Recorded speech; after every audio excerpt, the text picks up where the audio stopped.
মানবতাবিরোধী অপরাধে জামাতের আমির মতিউর রহমান নিজামীর বিরুদ্ধে ট্রাইব্যুনালের দেয়া ফাঁসির দণ্ডের বিরুদ্ধে করা আপিলের রায় কাল।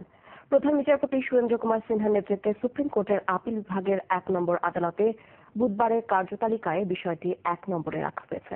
অ্যাটর্নি জেনারেল মাহবুবে আলম ফাঁসির দণ্ড বহাল থাকার প্রত্যাশা করে বললেন, এটি শহীদ বুদ্ধিজীবী পরিবারগুলোর দীর্ঘদিনের অপেক্ষা। শামীমা আক্তারের রিপোর্ট।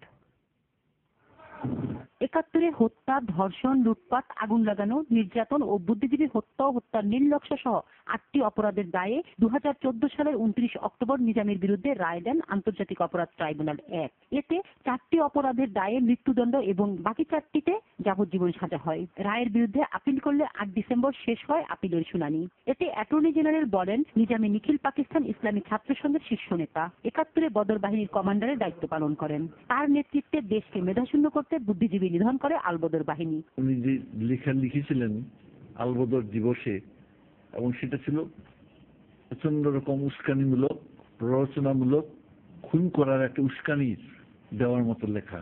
অ্যাটর্নি জেনারেল এও বলেন, নিজামীর সর্বোচ্চ শাস্তি রাষ্ট্রপক্ষের প্রত্যাশা। এই আইনি অপরাধ প্রমাণিত হলে প্রথমেই তাকে মৃত্যুদণ্ড দিতে হবে। যা হোক, আমাদের যুক্তিতর্ক আমরা তুলে ধরেছি। আমরা এখন প্রত্যাশা করছি যে তার চরম দণ্ড তিনি পাবেন এবং আমাদের এবং দেশবাসীর প্রত্যাশা পূরণ হবে। শামীমা আক্তার, RTV, ঢাকা। বাংলাদেশের মানুষ ধর্মপ্রাণ কিন্তু ধর্মান্ধ নয়, আর তাই অনেক ষড়যন্ত্রের পরও এদেশের মানুষ নাশকতা ঘৃণা করছে। এজন্য নাশকতা এবং জঙ্গিবাদ নিয়ন্ত্রণ করাও সম্ভব হয়েছে, এমনটাই জানালেন স্বরাষ্ট্রমন্ত্রী আসাদুজ্জামান খান কামাল। দুপুরে ইজতেমা ময়দান পরিদর্শন করতে গিয়ে একথা জানালেন তিনি। রাজধানীকে যানজটমুক্ত করতে আগামী ১.৫ বছরের মধ্যে সব পুরনো বাস বন্ধ করে দেওয়া হবে। এজন্য ৩,০০০ নতুন বাস কেনা হবে। সন্ধ্যায় রাজধানীর বনানীতে বাংলাদেশ ডায়াবেটিক সমিতির নতুন সেন্টারের উদ্বোধন শেষে এসব কথা জানালেন ঢাকা উত্তরের মেয়র আনিসুল হক।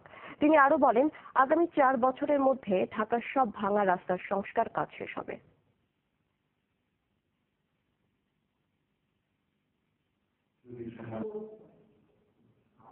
বাস কোম্পানির সঙ্গে আমরা একটা আলোচনা করেছি, অনেক আলাপ করে ৩,০০০ নতুন বাস আমরা ঢাকাতে নিতে চাই আগামী ১.৫ বছরের মধ্যে।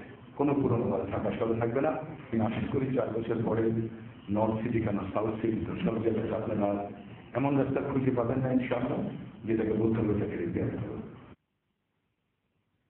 দিন দিনই যেন বসবাসের অযোগ্য হয়ে পড়ছে ঢাকা, আর এতে বড় ভূমিকা রাখছে ধুলাবালি।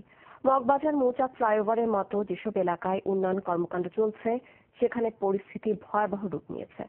মগবাজার মৌচাক ফ্লাইওভার নিয়ে খান আলামিন তৈরি করেছেন ৩ পর্বের ধারাবাহিক রিপোর্ট। শেষ পর্বে থাকছে দুর্ভোগের চিত্র। ছবি তুলেছেন স্বপন দেওয়ান, নাজমুল হোসেন সাইমন ও আলাউদ্দিন আলী।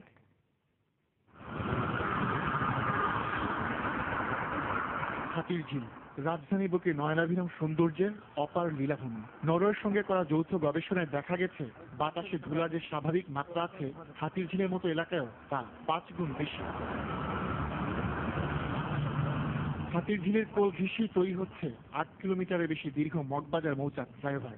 হাতির ঝিলের মতো স্বাভাবিক জায়গায় ৫ গুণের বিপরীতে নির্মাণ অঞ্চলে উড়ে বেড়ায় ২০ গুণ বেশি ধুলা। ফলে দুর্ভোগ যেমন চরমে উঠেছে, তেমনি নানাভাবে ক্ষতিগ্রস্ত হচ্ছেন নগরবাসী। মাটি থেকে ধুলা হইয়া আমাদের দোকানপাট সব অন্ধকার হয়ে যায়, আমাদের ওষুধগুলো নষ্ট হয়ে যাচ্ছে, অনেক নষ্ট হয়ে যাচ্ছে এই ধুলোবালির কারণে। জ্যামে ঘন্টার পর ঘন্টা বসে থাকার পরে যে ধুলার অবস্থা, একে শ্বাস প্রশ্বাসেই কষ্ট হয়। যত তাড়াতাড়ি কাজ শেষ হবে ততই ভালো। জাতীয় বক্ষের তথ্য মতে স্বাভাবিক সময়ে প্রতিদিন যেখানে ৭৫ থেকে ১০০ জন শ্বাসকষ্টের রোগী আসে, সেখানে শুষ্ক মৌসুমের সংখ্যাটা দাঁড়ায় ৪ থেকে ৫০০, যার মূল কারণ ধুলাবালি।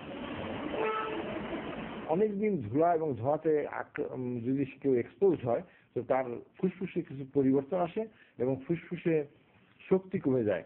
আলটিমেটলি রেসপিরেটরি ফেলিয়ার হয় এবং কখনো কখনো লাং ক্যান্সার বা ফুসফুসে ক্যান্সার দেখা দেয়।